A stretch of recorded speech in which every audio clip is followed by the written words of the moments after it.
गुज़श्ता रोज़ पाकिस्तान की सियासत में खासा हंगामा जो है वो जारी रहा। एक जानिब बिलावल भुट्टो की ज़ेर सदारत पाकिस्तान पीपल्स पार्टी की सेंट्रल एग्जीक्यूटिव कमेटी का इजलास हुआ और पीपल्स पार्टी के अरकान ने इस्तीफ़ों की सियासत पर अपने तहफ़्फ़ुज़ात का इजहार किया। ज़िमनी इंतखाबात के बॉयकॉट की मुखालफत भी की और ये भी कहा कि सेनेट का मैदान जो है उसको खाली नहीं छोड़ा जाएगा। बिल्कुल, बाज़ राय के मुताबिक इजलास में नवाज शरीफ की वतन वापसी की भी बात हुई और बिलावल भुट्टो से जब इस बारे में सवाल हुआ तो उन्होंने उसकी ना ही तस्दीक की ना ही उसकी उन्होंने तरदीद की। तवील मीटिंग थी और इस तवील मीटिंग में बिलावल भुट्टो ने अपने अरकान को इस्तीफ़ों की हद तक तो कायल कर लिया, मगर पार्लिमानी सियासत से बाहर निकलने पर फैसला ना हो सका। उन्होंने बड़ी दिलचस्प बात की कि इस्तीफे जमा करवा देंगे लेकिन हम पार्लियामेंट में भी इनका सामना करेंगे, सेनेट में भी इंतखाबात में भी हिस्सा लेंगे। तो इस्तीफे किस चीज़ के? और लॉन्ग मार्च के लिए भी कहा गया है कि नवाज शरीफ साहब वापस आए, वो जब वापस आएंगे तब लॉन्ग मार्च भी हो जाएगा। तो उसके हवाले से उन्होंने कहा कि हमने नहीं, प्रेस कॉन्फ्रेंस में नहीं बोले। तो इसके हवाले से ये कहा जा रहा था, जो एक्सपर्ट्स हैं, जो सीनियर तज्जियाकार हैं, वो ये कह रहे हैं कि ये जान के ये पैगाम पहुंचाया गया, कंफ्यूजन भी फैलाई जाती है, गैर मुबहिम अल्फाज इस्तेमाल किए जाते हैं। ये पैगाम दिया गया पीपल्स पार्टी की जो है मैनेजमेंट उनकी जानिब से और पीपल्स पार्टी की जो अरकान है उनकी जानिब से, क्योंकि जो रिपोर्टर्स थे जो वहाँ से रिपोर्ट कर रहे थे वो इस बात पर डटे हैं, इस बात पर कायल हैं कि उन्हें जो मैसेजेस किए गए थे, जो उनको ये पैगाम दिया गया था, वो पीपल्स पार्टी के रहनुमाओं की जानिब से ही दिया गया था। तो अब ये कहा जा रहा है, जो सीनियर तज्जियाकार हैं, जो सियासत पर नजर रखते हैं, वो ये कह रहे हैं कि ये जान के पैगाम दिया गया। ये पैगाम किसको दिया गया? नून लीग को दिया गया, मौलाना को दिया गया।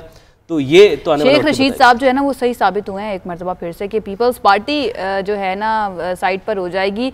बज़ाहिर नज़र तो आ रहा है कि साथ ही पीडीएम की मौजूद है, लेकिन जो इस वक्त उनके एक्शंस हैं वो कुछ और ही बता रहे हैं। अब बिलावल भुट्टो पीडीएम की सरबराही इजलास में दीगर अपोजिशन जमातों को भी इस बात पर कायल करेंगे और जिस वक्त पीपल्स पार्टी का कराची में इजलास जारी था उसी वक्त ही इस्लामाबाद में मुस्लिम लीग नून का गैर रस्मी इजलास भी चल रहा था और मरियम नवाज भी इस इजलास में शरीक थी।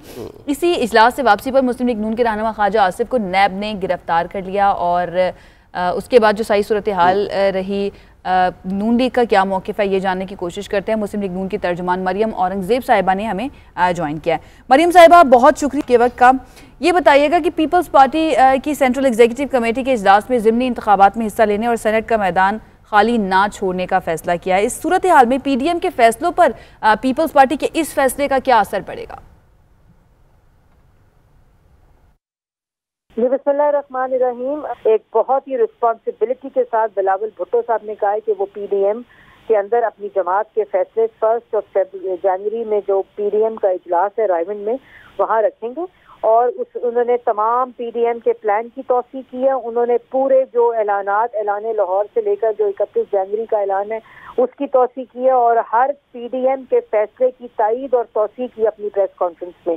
तो 1 को इंशाल्लाह जनवरी 1 को जो मीटिंग है पीडीएम के सरबराहान की, उसमें तमाम जमातें, हमारा भी गैर रस्मी एक इजलास हो रहा था जहाँ से ख्वाजा आसिफ साहब को उसके बाद एहसन साहब के घर के बाहर से अरेस्ट किया गया। तो ये तमाम जमातें अपनी मशावरत इस वक्त जारी है। उसी तरह पीपल्स पार्टी की आज सीईसी की मीटिंग हुई है। 1 जनवरी को इंशाल्लाह पीडीएम के अंदर इत्तेहाद और मुत्तहिद होकर फैसलों का ऐलान किया जाएगा। अच्छा, अपोजिशन के फाइनल राउंड से पहले ही नायब ने ख्वाजा आसिफ को गिरफ्तार कर लिया है, तो आमदन से ज़ायद असासों का केस राना सनाउल्लाह समेत दीगर रहनुमाओं पर भी है।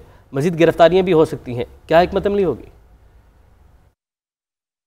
22 करोड़ अवाम को कैसे गिरफ्तार करेंगे, उनकी जबान पर ताला कैसे लगाएंगे? आज जो नवाज शरीफ साहब बात कर रहे हैं वो 22 करोड़ अवाम बात कर रही है। पहले पार्लियामान का गला घोंटा, पार्लियामान को ताला लगाया, अपोजिशन लीडर शहबाज शरीफ को गिरफ्तार किया, उसके बाद आज पार्लियामानी लीडर को गिरफ्तार कर दिया है। हम तो 2.5 साल से इन सियासी इंतकाम, इन मुस्तज़ाए मौत की कस्तियों में अपनी बेटियों के साथ रह के, बहनों के साथ रह कर आए हैं। असल में ख्वाजा आसिफ को अरेस्ट करना ये असास से, अभी मैं नैब तर्जुमान की स्टेटमेंट भी देख रही थी, शर्म नहीं आती ऐसी स्टेटमेंट देते हुए। एसिड बियॉन्ड मीन्स में असल में बात ये है कि पापा जॉन्स की जो पिज्ज़ा की जो कारोबार है कि उनके असासे कितने थे एक सरकारी अफसर के और आज कितने असासे हैं, उस पर तो नैब को कोई नहीं आता। 122 अरब की LNG के अंदर डाका डल गया, उसको नैब के फेस नजर नहीं आते। उसके बाद 400 अरब चीनी में खा गए, 225 अरब आटे में खा गए, LNG दवाइयों का आज तक स्कैंडल।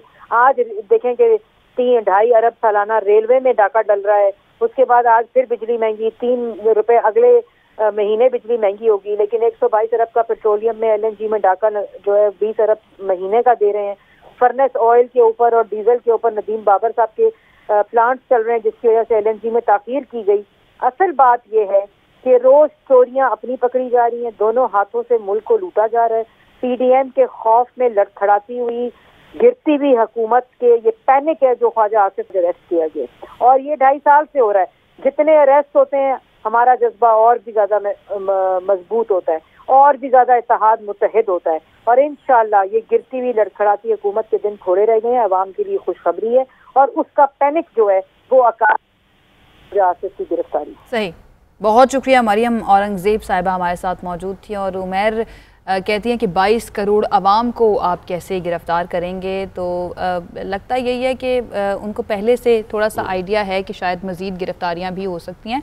बहरहाल लगता जो उनकी बातों से लग रहा है कि वो हिम्मत नहीं हारे हैं और इसी तरह से अपनी सियासत जो है वो भी जारी रखेंगे। बहरहाल ख्वाजा आसिफ साहब जो हैं उनको कल गिरफ्तार कर लिया गया नैब की जानिब से, और अब उन्हें एहतसाब अदालत पेश कर दिया गया है। आमदन से ज़ायद असासों का केस है उनके ऊपर।